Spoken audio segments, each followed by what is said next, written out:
성장론 13조 두 번째 문단부터 천천히 읽어가면서 정리해 보도록 하겠습니다. 성령 하나님께서 이 원칙을 따라, 그러니까 하나님께서도 당신께서 일하시는 원칙이 있거든요. 무조건 우리를 훈련시키시는 것이 아니라 이 원칙을 따라 훈련을 시키시는 것은 성령 하나님의 주권적인 역사다, 그런 부분입니다. 우리들은, 이제 성도들은 성령의 역사하심을 따라 이 훈련을 받게 되고, 그 결과 나름대로 영적인 지식을 습득하게 됩니다. 이런 영적인 지식들을 습득하여 정리해 놓은 부분을 저희들이 편의상 영적 원리라 부른다, 그런 부분입니다. 그러면은 영적인 원리를 다시 정리하면 결국 그 영적인 원리는 뭐냐면 하나님의 말씀과 각 성도들의 경험에서 나온 것이라는 거. 근데 이 하나님 편에서는 절대적인 것인데, 우리 사람들의 경험은 부족한 부분이 있기 때문에 저희들의 경험에 대해서는 절대적으로 말할 수는 없습니다. 그러나 말씀에 대해서는 절대적이라는 부분. 그래서 또한 성령 하나님은 하나님의 말씀을 통해서 우리를 훈련시키신다는 것. 그래서 무조건 하나님으로 훈련시키시는 것이 아니라 말씀에 근거하여 원칙에 맞춰서 훈련을 시키시고, 훈련받는 우리는 성령 안에서 경험과 깨달음을 통해 그 원리를 알게 되어진다는 것. 그래서 이 원리가 우리에게 영적인 지식이 되고 추후에는 영적인 지각이 됩니다. 그래서 그러므로 영적 성장론은 성령의 계시와 훈련, 그다음에 성령의 사역과 하나님의 말씀과 성도들의 경험을 통하여 습득한 영적인 원리나 영적인 지식을 함께 종합하는 것이다. 이제 추후에 저희들이 이 과정이 다 훈련 잘 되어지면은 영적인 지각이 생긴다. 그죠? 영적인 지각. 이 영적인 지각은 형성되는 부분이거든요. 형성되어지는 거. 그냥 되어지는 것은 아니고 형성되어졌다, 이 말은 자, 저희들이 아는 걸 바꾸면은 학습, 훈련, 연단, 실제 되어졌다, 그런 부분입니다. 그러면 이제 영적 지각의 목적은 뭐냐면 분별이죠, 분별. 그러면 무엇에 대한 분별이냐? 하나님에 대해서, 나에 대해서, 마귀에 대해서 분별하는 겁니다. 그러니까 영적 지각의 목적은 분별하는 것이고, 무엇에 대해서 분별하냐? 하나님, 나에 대해서, 그 다음에 마귀에 대해서 하는 거죠. 그러면 하나님에 대해서 분별하는 부분은 이거는 이제 하나님의 나라에 참여하는 부분이고, 그러니까 보통 우리가 하나님의 뜻에 순종한다 그러잖아요. 하나님에 대해서는, 나와 마귀에 대해서는 어떤 걸 하느냐? 이게 이제 속지 않게 사는 거죠. 속지 않은. 그러니까 나에 대해서도 이때 나는 자아를 말하잖아요. 자아에 속아서도 안 되고, 그 다음에요, 마귀에게 속아서도 안 되는 부분이죠. 근데 참 이게 마귀에게 속지 않는 부분은 그래서 잘 분별되는데, 나에 대해서 속는 것에는 잘 분별되지 않거든요. 소욕이라는 게 아주 이렇게 오묘하게 섞여 있어가지고, 그래서 이렇게 보면 하나님이 주신 소욕 같고, 또 이렇게 보면 육체에서 나온 소욕 같고, 그래서 이런 부분들 저도 계속 이렇게 분별하는 겁니다. 근데 이제 영적 지각의 단점은 뭐냐? 제가 이제 장점을 말씀드린 거고, 영적 지각의 단점은 자기 분량에 있다는 거죠. 자기 분량의 한계성 안에 갇혀 산다는 거예요. 이걸 인정하면은 방법이 딱 하나밖에 없거든요. 분량을 계속해서 뭐 해야 된다? 키워야 된다. 근데 이 자기 분량의 한계성을 인정하지 않으면 이 안에 만족을 해버립니다. 그러면 자기 분량 안에 갇혀 있다는 부분은 이제 내가 옳다로 가버린 거예요. 근데 저는 이 영적 지각에 있는 부분에 있어서 이 자기 분량의 한계성을 계속해서 극복하기 위해서 또 하나님께 또 은혜를 구하고 있습니다. 그래서 이제 이 부분을 도와드리기 위해서 제가 그렸던 그림이 구름은 아닌데 구름 이미지 그림을 그렸습니다. 기억나실 거예요. 이 그림. 그래서 그 그림의 안쪽인 부분, 안쪽의 이 부분은 아는 것이에요. 그러니까 지각 속에서 보면은 내 분량이라는 거예요. 그리고 동시에 내가 아는 만큼 이 바깥서는요, 모른다는 부분이에요. 그러니까 안에 있는 것만 알고 바깥 부분은 모르는 거죠. 그러니까 이게 단점이 됐을 때는 쉽게 말해서 우리가 잘못 판단할 수 있다. 그런 부분이에요. 단점이. 그죠? 우리가 이제 말로 할 때는 분별이라고 말하는데, 사실 뭐가 된다는 거죠? 판단이 되어버리는 거예요. 그래서 이 바깥 부분을 공부할 때 우리가 이사야 55장 말씀을 공부했어요. 8절 9절인가? 네. 공부할 때 하나님의 생각은 우리 생각과 다르고 하나님의 길은 우리 길과 다르다는 거죠. 그러니까 이 바깥의 부분이죠. 근데 항상 우리는 이 영적 지각에는 이 자기 분량 안에서만 바라보다 보니까 분별하는데 실패하게 되어지는 거죠. 그래서 우리는 어떻게 되냐면 겸손하게 먼저는 분량의 한계성을 극복하려고 해야 되고 계속 추구를 해야죠.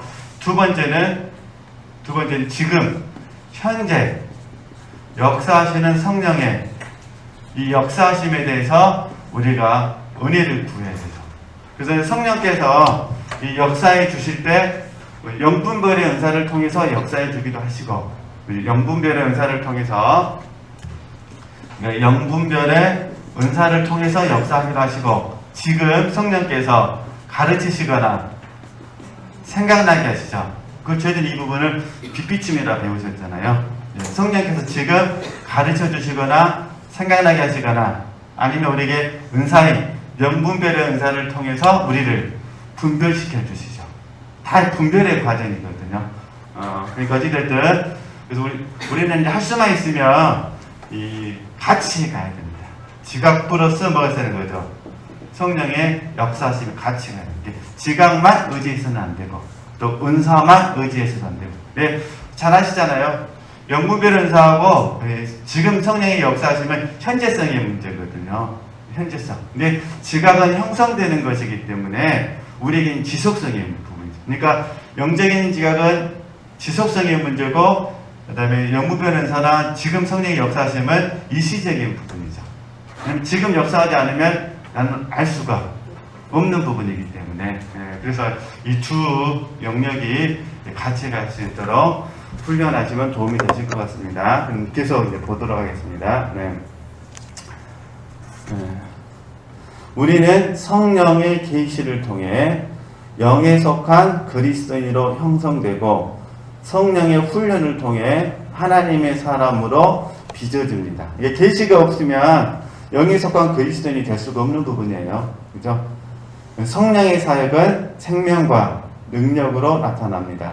하나님의 말씀은 영이고 생명이고 빛이고 권능이고 구원에 이르는 지혜가 되잖아요. 그래서 우리가 말씀을 통해서 가장 기본적인 게 뭐냐면 하나님을 얻는 거예요.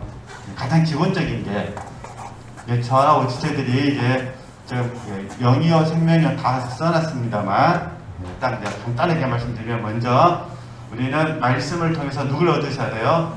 하나님을 얻으셔야 돼요. 그리고 두 번째 뭘 얻냐? 하나님 플러스 여기다 하나님의 의도와 목적과 하나님의 뜻을 얻는 겁니다. 이거 먼저는 하나님을 얻는 것이고, 그 다음에 하나님을 얻어야 하나님의 의도와 목적과 뜻을 얻을 수가 있잖아요. 이렇게 이제 적용하시면 되십니다. 그래서 이제 우리 이전에 영이요, 생명이요, 빛이요, 권능이요, 구원에 이른 지혜는 다 배웠기 때문에 간단히 정리만 하면 되실 것 같고요. 그 다음에 이제 말씀의 사역자. 저희들이 이전에 말씀의 사역자를 공부할 때는 가르치는 것이고, 그 다음에 전달하는 것이고, 근데 세 번째 하나 쓰시면 되실 것 같아요. 하나 더 추가가 되는데, 그 부분이 이제 상담 사역이죠. 세 번째가 상담. 그래서 상담 사역을 다른 말로 표현하면은 영적 지도라고 그러죠. 영적 지도. 상담 사역, 다른 말로 하면 영적 지도. 그죠? 그러니까 영적 지도에도 이제 뭐 상담 사역이니까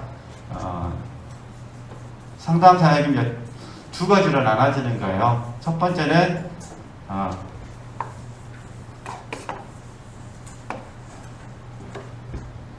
삶 속에서 영적으로 지도하는 거예요. 첫 번째는. 두 번째는 우리 상담 훈련 있잖아요. 상담 프로그램, 말 그대로서 영적 성장을 단계별로 지도해 주는 거죠. 이렇게 이제 둘로 나눠지는 부분이죠. 삶 속에서 영적인 지도를 하거나 아니면요, 영적 상담 프로그램에 맞춰서 단계별로 영적인 지도를 하게 되는 거죠. 그렇게 적용하시면 되실 것 같고요. 네. 그러니까 가르치는 거, 다른 하나는요, 전달하는 거, 그 다음에 또 하나는 상담 사역. 네. 그래서 우리가 늘 배우셨잖아요. 전달은 받아야 전달하잖아요. 그래서 이거를 애언적 사역이라 부르고, 이렇게 하기 위해서는 우리에게 계시, 영감, 발언이 있어야 되잖아요. 특별히 애언적 사역을 할 때는 한편으로는 위로하고, 그 다음에 권면이 있고, 한편으로는요, 책망이 있다는 거, 이렇게 책망의 가치가 있다는 거, 그렇게 이해하시면 되실 것 같고요. 그 다음 잠깐 복습하는 겁니다. 하나님이 구원을 이루시는 방법 다 아시잖아요. 첫 번째는 성령 하나님, 두 번째는요, 하나님의 말씀, 세 번째는 영적 지도자, 네 번째는요, 환경. 또 환경은 세 가지로 나눠지잖아요. 먼저가 하나님의 은혜, 그 다음에 고난, 그 다음에 징계. 그죠? 그래서 우리가 넓은 의미에서 고난하고 징계를 연단이라 부르기도 한다는 거 참고하시면 되실 것 같습니다. 네, 그 다음에 이제 14쪽에 가서요. 그러니까 넓은 의미에서 보면은 궁극적으로 성령께서는 지금 날마다 우리에게 계시해 주시고 훈련하시거든요. 그러잖아요. 성령은 우리를 계시해 주시고 훈련하시고, 그리고 그 훈련이라는 이 부분에 이제 확장을 해서 연단을 포함하게 되는 거죠. 그럼 현재 저희들에게 적용했을 때 연단은 뭐냐? 이제 우리에게 적용했을 때 이게 이제 벗는 것과 입는 것을 잘하는 거예요. 이게 연단이에요. 벗고 입고, 그 다음에 비우고 채우고 버리고 취하고, 그죠? 이런 부분들을 다양하게 공부하는 분야가 영적 성장론이다. 이렇게 이해하시면 되실 것 같습니다. 지금 저희들이 기도 공부하고 계시잖아요. 기도 공부하고 계시잖아요. 물론 이제 목사님께서 다 해주시겠지만 예를 든 겁니다. 그래야 쉽게 우리가 이해할 수 있으시니까. 그러니까 우리가 지금 기도하고 우리 RM이라 배우셨잖아요. 그 다음에 어떻게 하죠? 간구하고 그 다음에 감사, 이게 좀 배우고 계시잖아요. 그러면 이 RM을 통한 이 기도를 통해서 지금 계속해서 배우고 있는 부분이 뭐냐면 맡김이잖아요. 맡김, 내려놓음이잖아요. 그죠? 하나 예를 든 거예요. 이게 받는다 그러는 의미예요. 이게 받는 기도가 이 기도거든요. 그죠? 그러니까 벗는다, 그 다음에 비운다. 그죠? 지금 이제 제 얘기다가 다 같은 말입니다. 벗고 비우고 버리고 이 뜻이죠? 다 같은 의미예요. 그러니까 지금 맡긴다 내려놓는다 그러는데 사실 우리가 무엇을 맡기냐? 소욕을 맡기는 거잖아요. 그죠? 소욕을 기도라는 은혜의 통로를 통해서 하나님께 내려놓는 거예요. 그러잖아요. 그러면 이제 이 간구는 뭐냐? 간구는 사실 이게 이제 체험이죠. 체험. 입음이고. 그죠? 네. 치함이고. 이게 지금 간구의 자리는 사실 진정한 면에서 간구의 자리는 채우고 입고 뭐라는 거죠? 치함으로 가는 거죠. 그래서 이제 저희들에게 너희는 먼저 그의 나라와 그의 의를 구하잖아요. 이게 하나님의 나라, 하나님의 의를 강구해야 되죠. 근데 이제 잘못 적용하게 되면은 이 RM을 통해서 소욕을 못 벗으니까 이게 어떻게 되어버린 거죠? 강구의 자리까지 와버리는 거죠. 그러다 보니까 강구의 자리에서는 하나님과 하나님의 나라와 하나님의 의를 구해야 되는데 그러하지 못하고 여전히 내 소욕을 구하게 되는 거죠. 그래서 그걸 저희들이 여기서 이제 잘못 적용됐을 때 집착이라고 부르는 거죠. 집착. 이게 기도할수록 집착이 더 세지는 거예요. 기도할수록. 그러면 이제 어떤 현상이 생기냐? 평안을 잃어버리죠. 하나님이 하셔야 된다라 하면은 소망이 생기거든요. 소망과 기대가 생겨요. 하나님이 하실 거니까. 그런데 이 집착 가운데 기도하니까 응답은 안 되고 계속해서 내가 그걸 붙잡게 되니까 당연히 내 마음은요 불안이 생기는 거죠. 그러잖아요. 그러니까 이런 부분들은 조심하셨으면 좋겠다 그런 부분입니다. 그래서 쉽게 이제 이걸로 이제 예를 들어드린 부분입니다. 그러니까 저나 우리 지금 할 수만 있으면 항상 강구의 자리는 어디만 갔으면 좋겠어요? 하나님의 나라, 하나님의 의가 되었으면 좋겠다 그런 부분이에요. 우리가 삶을 살다 보면 우리가 의도해서 문제가 생길 수도 있고, 제가 이제 의도해서 문제가 생긴다는 부분은 내가 선택을 잘못했을 때, 그렇잖아요. 선택을 잘못했을 때는 거의 선택에 대한 결과를 내가 져야 되잖아요.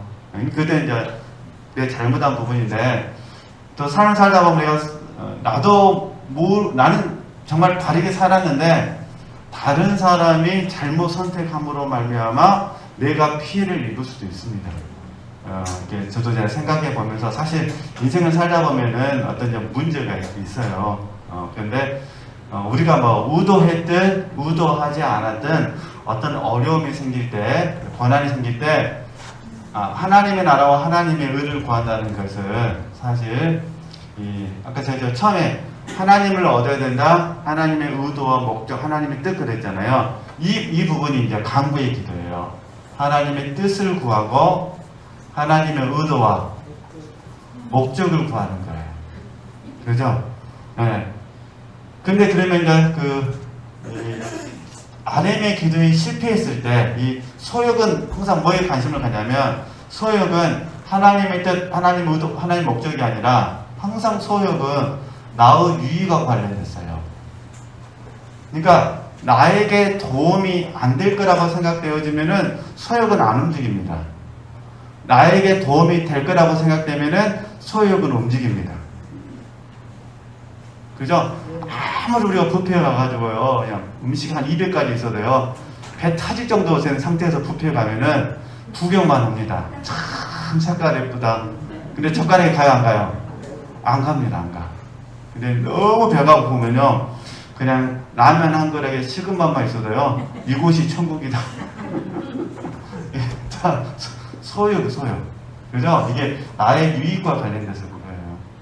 하여튼 우스갯소리로 다윗왕이 진짜 그랬는지 안 그랬는지 모릅니다. 왕이었으니까 상상 속에서 다윗왕이 날마다 맛있는 음식을 먹었다 해서 절대 우리 지들 시험 안 듭니다. 시험 드세요? 시험 안 들어요. 왜냐면 다윗왕은 나와 상관이 없어요. 그러잖아요. 다윗왕이 뭐 맛있는 거 먹은 것이 나에게는 상관이 없어요. 근데 앞집에 있는 순이 엄마가 서울 가갖고 한 10만원짜리 뭐 먹고 왔대. 그럼 내 안에서 마음 어떤 소욕이 준동하면 그렇게 되는 거예요. 그게는 이 소욕이라는 게 그렇게 생긴 거거든요.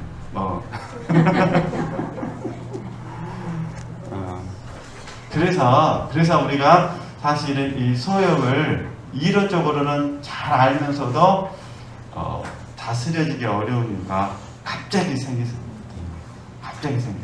어쨌든 지체도 한번 잘 이해하시면 되실 것 같습니다. 그래서 우리는 평생 이 훈련하는 거예요. 이게 가장 기본적인 훈련이에요. 평생 이게 벗고 입고 비우고 채우고 그다음에 버리고 취하고. 네. 어차피 소욕은 안 없어지니까 죽을 때까지는 안 없어지거든요.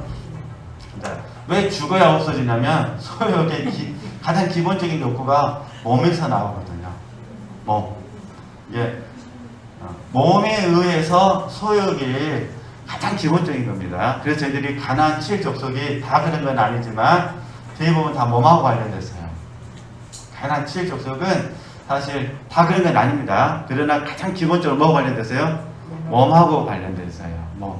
그래서 이 죽을 때까지 이 소욕은 어떤 형태로든 반드시 나타나게 되어 있습니다. 그래서 우리가 빨리 이 몸을 벗고 싶어하는 거는 또 한편으로는 빨리 먹고 싶은 거예요. 소욕을 벗고 싶은 거예요. 그러니까 이 소욕을 다스리는 거죠.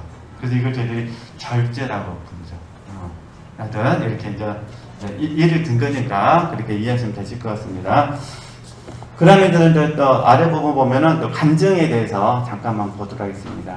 간증, 저 여러분 또 간증을 해야 되니까 간증도 마찬가지입니다. 말씀과 상관이 없는 간증은 조심해야 돼요. 그러니까 말씀과 상관이 없는 간증은 그리스도인들에게 영적으로 반드시 뭐라는 거죠? 유익하지 못하다는 거예요. 오히려 해로울 수가 있습니다. 왜냐하면 영적 성장을 방해하기 때문입니다. 사실 우리 육체가 있기 때문에 뭐 한두 번은 은혜가 될 수도 있겠죠. 한두 번은. 그러나 계속해서 말씀과 상관없이 간증을 하면 가장 치명적인 건 말하는 사람에게 치명적이고요. 두 번째는요, 듣는 사람에게요. 그래서 모두 유익이 없다는 거. 그래서 우리가 늘 배웠듯이 유익한 말로 인해 우리 안에 있는 주의 생명이 새어나가기 때문이다. 그래서 만약 우리가 간증해야 된다면, 간증해야 되니까 간증해야 된다면 성령으로 말씀과 체험을 종합하여 무엇입니까? 그죠? 간증하셨으면 좋겠다. 그런 부분입니다. 그래야만 간증이 서로에게 유익이 되는 것이다. 이렇게 뭐 적용하시면 되실 것 같고요.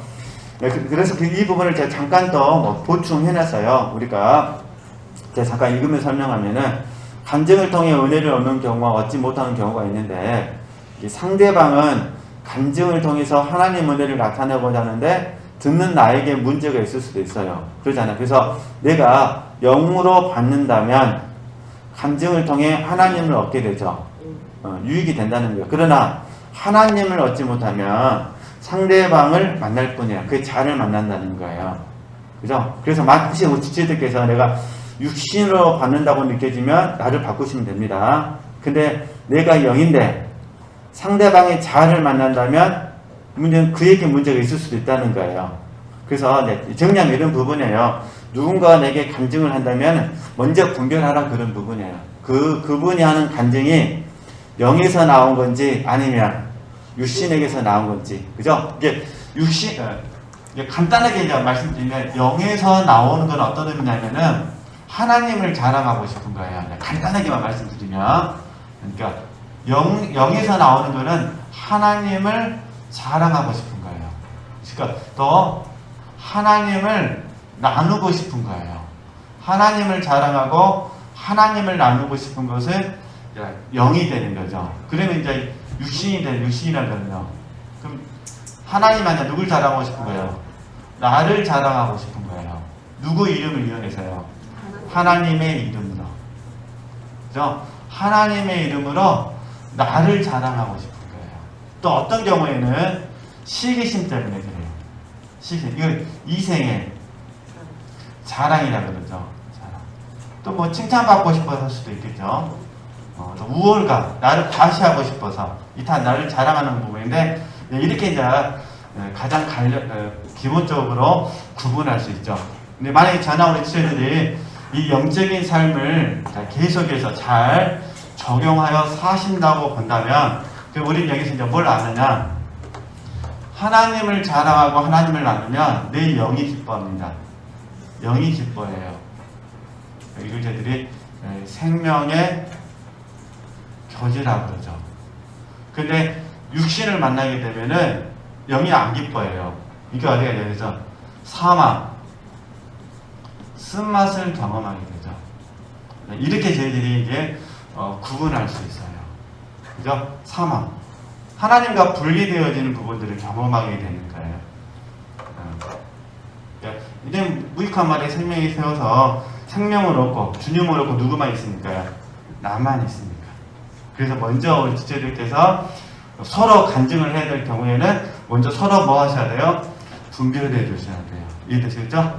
그러니까 1번 먼저 분별하고 2번은요. 0이라면 뭘로 받으셔야 돼요? 0으로 받는 훈련을 해 주셨으면 좋겠다. 그런 부분이에요. 그죠? 예. 이게 내 안에 있는 생명을 보존하는 방법이거든요. 우리는 이렇게 주님이 아니기 때문에 주님은 영향을 받지 않으시거든요. 근데 사실 우리는 주님이 아니니까 영향을 받게 돼 있어요. 상대방이 어떠하느냐에 따라서 내가 영향을 받게 돼 있거든요. 특별히 마음이. 그래서 사실은 이런 영적인 교제를 하고 나서는 힘들어요. 끝나고 나서는. 영과 영으로 만나는 생명의 교제가 됐을 때는 참 좋은데 그게 아니라 영과 육신이 만났을 때는 내 안에 사망이 있고 쓴맛이 있기 때문에 힘들거든요. 그래서 사실은 이 사망과 쓴맛이 있을 때는 반드시 주님께 가서 늘 우리가 배웠듯이 자백하고, 그죠? 주님으로 충만해져야 돼요. 그래야 그 다음날 또 이런 모임들을 내가 참여할 수가 있습니다. 네, 그 다음에 계속 보실까요? 네. 그래서 제가 잘하는 이야기, 우리가 그냥 말씀과 체험 이 부분을 어떻게 종합할 수 있을 것인가. 네, 그럼 이제 요한복음 6장을 보면은 우리가 이제 알 수가 있어요. 그죠? 요한복음 6장에 잘하신 것처럼 몇 가지 사람들의 특징이 나오잖아요. 먼저 무리가 나오고, 그죠? 그래서 이제 15페이지 처음 보시면은 주님께서 오병이어를 베풀어 주셨는데 그 무리들은 소욕으로 주님을 쫓았잖아요. 그죠? 15페이지 맨 첫 줄에 주님은 무리들의 소욕을 뭐하지 않았다? 충족시켜주지 않았다. 그리고 그들에게 영을 줬어요. 생명의 말씀을. 그랬더니 무리가 먼저 떠나기 시작했어요. 그리고 나서 스스로 제자가 된 사람들이 이렇게 말했어요. 이 말씀이 너무 내게 어렵도다. 그래가지고 또 떠났어요.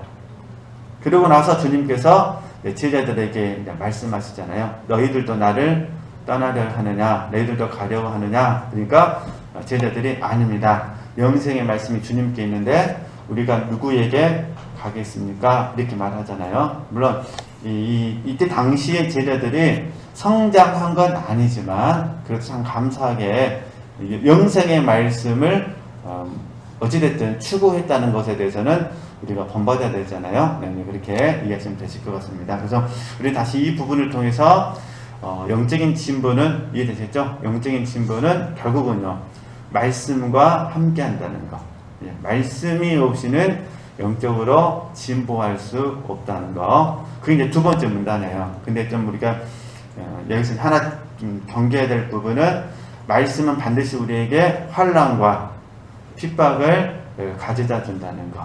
왜냐하면 그 말씀을 얻기 위해서 그런 부분이거든요. 이게 말씀이 우리 안에 들어와서 자리를 잡기 위해서는 반드시 환난과 핍박이 있어야 되거든요. 예, 잘 하시니까 잠깐만 설명하게 되면은 말씀과 환난으로 인한 핍박은 사실은 결작밭에 해주신 말씀 있잖아요. 네가 자아와 충돌이에요. 그러니까 말씀과 자아와 충돌을 일으키는 거죠. 말씀과 자. 그래서 결작밭이잖아요. 그러니까 자아와의 충돌. 그래서 우리는 오랫동안 훈련한 거죠. 이 자아와 충돌하지 않도록. 그래서 이 자아를 하나님 뭐 하는 거죠? 파쇄하시는 거죠. 그럼 어떻게 되느냐? 잘하시는 것처럼 온유하고 겸손하게 되죠. 그러니까 온유와 겸손하신 분들은 다는 아닙니다. 우리가 100%를 못하니까. 그러나 예전과 비교한다면 온유와 겸손을 하게 되면은 사실은 말씀과 내가 충돌을 일으키지 않아요. 말씀과 충돌을 일으킨 거는 왜 자아 때문에 그런 거예요. 그러니까 우리가 생각과 마음과 의지가 하나님의 말씀에 대해서 아멘이 안 되는 거잖아요. 그게 이제 충돌이죠. 그러니까 생각과 마음과 의지가 말씀으로 인한 충돌. 이게 이제 말씀으로 인한 뭐죠? 환난과 핍박이 되는 거예요. 우리가 일제강점기를 산다든가 6.25를 겪었던 시대를 살게 되면 그땐 진짜로 순교하게 되는 거죠. 이제 말씀으로 인한 환난과 핍박은 진짜 순교가 되는데 우리는 그 시대에 사는 것이 아니라 현재 우리 지금 전쟁이 없는 이 시대에 사는 거잖아요. 그러니까 우리들에게 있어서 말씀으로 일어나는 환난과 핍박은 사실은 뭐라는 거죠? 자아와의 충돌이죠. 근데 주관적으로 설명하게 되면, 그죠? 물론 이게 이제 더 넓혀지게 되면 인간관계에서 말씀으로 인한 환난과 핍박은 있습니다만 주관적으로. 그 다음에 이제 가시떨기잖아요. 가시떨기는 이제 소욕이잖아, 소욕. 세상을 사랑하는 거니까. 그러니까 세상과 뭐 하는 거예요? 세상과 충돌을 일으키게 되는 거죠. 이게 이제 말씀으로 인한 환난과 핍박이 되는 거죠. 좁게는 사실 좁은 게 더 심각한데, 내 안에 있는 육신의 정욕과 안목의 정욕과 이생의 자랑과 이 소욕이잖아요. 그것과 말씀이 충돌을 일으키는 거예요. 근데 저희들 다시, 자, 우리는 지족과 자족을 배우면서 궁극적으로는 그리스도 군사가 되기 위해서 우리가 훈련을 하고 있잖아요. 그러니까 이 지족과 자족을 통해서 그리스도의 군사가 되는 이 훈련을 잘 통과하게 되어지면은 사실 소욕과의 충돌은 줄어들죠. 우리는 충돌하지 않고 되면 다스리게 되죠. 그러잖아요. 그래서 우리가 내적인 평안이 있는 거예요. 근데 이게 이제 영의 생각은 생명과 평안이죠. 근데 문제는 내가 자아를 이기지 못하고 그 다음에 소욕을 거절하지 못하면 어떻게 될까요? 그럼 다시 내 안에 말씀으로 인한 환난과 핍박이 있게 되어지는 거죠. 그래서 우리 안에는 이게 저희들이 이제 갈등이라고 그러잖아요. 고민이 생기는 거예요. 고민. 이렇게 해야 되나? 저렇게 해야 되나? 이렇게 되는 거죠. 같이 야곱이 야복강가에서 건너야 되나? 건너야지 말아야 되나? 이 고민을 하는 거죠.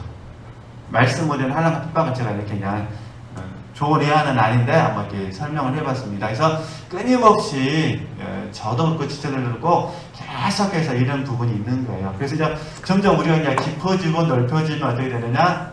감사하게 충돌이 점점 줄어들죠. 그러면 어떻게 되냐면 소욕은 다스리고 다 배우셨잖아요. 목마름은 없어지는 것이 아니라 다스린다고 배웠으니까 소욕은 다스려지고 자아는요. 이거를 이 자아가 다스림을 받으면서 동시에 하나님의 좋은 통로와 동역자가 되잖아요. 자아가 그래서 십자가를 통과했다 그러잖아요. 이게 자아가 결국은 주님의 좋은 통로자와 동역자가 되어지는 부분이거든요. 그렇게 아시고 지체들에게 뭐 적용할 수 있으셨으면 좋겠습니다. 다시 우리 이제 15페이지로 가서 우리는 이 사건을 보면서 보시죠. 네, 그것은 세 번째 줄 보시면 바보시겠지 읽어볼게요. 자칭 제자들은 말씀이 걸림이 되었다는 거예요. 이제 우리는 절대로 말씀이 걸림이 되어서는 안 된다 그런 부분입니다. 그래서 우리는 할 수만 있으면 모든 말씀에 대해서 뭐 하셔야 돼요? 아멘으로 받아야 돼요. 좀만 더 내려오시면 그래서 참된 제자가 된다는 것은 뭐라는 거죠? 힘들고 어려운 것이에요.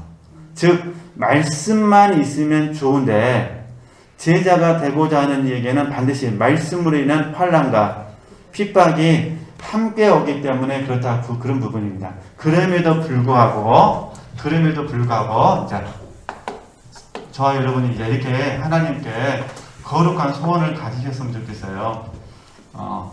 모든 말씀에 대해서 내가 감당할 수 있는 사람이 되기를 원합니다. 이 소원을 가지셨으면 좋겠습니다. 실제는 하나님이 인도하시는 거고 나는 뭐 하는 거죠? 소원을 드리는 거예요. 모든 말씀에 대해서 나는 뭐 하겠습니다? 감당할 수 있는 사람이 되기를 소원합니다. 근데 하나님께서 우리를 이끌어 가셔요. 우리를 이스라엘처럼 이끌어 가시는 것도 아니고 각자, 그죠? 저는 저대로, 우리 지체들 나름대로 하나님이 이끌어 가시는 거예요. 우리를 엘리야 삼지도 않으시고 우리를 세례 요한 삼지도 않으셔요. 인자 와서 무등산에 보내셔가지고 3년간 이렇게 메뚜기 석청 이거 전혀 걱정하지 마시고 우리를 지금 현재 있는 모습 그대로 하나님 하는 거죠. 그를 그대로 그 안에서 우리를 다듬어 가시고 보듬어 가시고 또 연단해 가시고 빚어 가시는 부분이거든요. 그렇게 아시고 저와 진짜 우리가 소원을 가졌으면 좋겠습니다. 그 대신 그러면 하나님께서 필요하실 때 우리에게 말씀을 주시고 그 말씀을 우리에게 감당하게 하시는 거죠. 그죠? 이 마태복음 11장 말씀이에요. 그래서 어떻게 되냐? 저와 여러분이 믿음으로 감당하는데 이게 쉽고 가볍게 느껴지죠. 쉽고 가볍게 느껴지는 거예요. 이 길을 우리 주님께서는 저도 가기를 원하시고 우리 지체들도 이 길을 가기를 원하신다. 그렇게 아시고 우리가 훈련할 수 있으셨으면 좋겠습니다. 그래서 오늘은 좀 많이 중복되지만은 그래도 여기까지 하기로 하고요. 또 다음 주에 이제 하도록 했으면 좋겠습니다. 그래서 제가 아침에 잠깐 그 생각을 하게 됐어요. 참,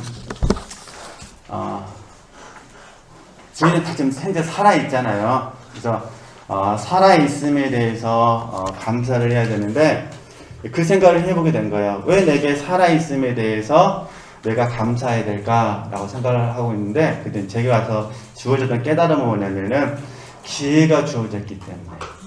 이해되시죠? 이게, 살아있는 것 자체가 우리에게, 물론 감사죠. 근데 진짜 목적은 살아있음을 통해서 우리에게 뭐가 주어졌다는 거죠? 기회가 주어졌다는 거예요. 그 기회는 결국은 뭐냐? 하나님을 섬길 수 있는, 하나님을 사랑하고 섬길 수 있는 그 기회가 주어졌다는 거예요. 그러니까 오늘 우리가 지금 예배라고 계속 배우시잖아요. 그러니까 오늘 우리가 하나님께 예배할 수 있는 기회가 주어진 거죠. 그게 이제 공적인 예배가 됐든 아니면 삶의 예배가 됐든 어떤 형태가 됐든 간에 내가 하루를 딱 하나님께 선물 받게 되면 내가 지금 오늘 하나님께 예배할 수 있는 기회가 주어졌다. 할렐루야. 그렇게 생각하면 우리에게 감사와 기쁨이 될 것 같아요.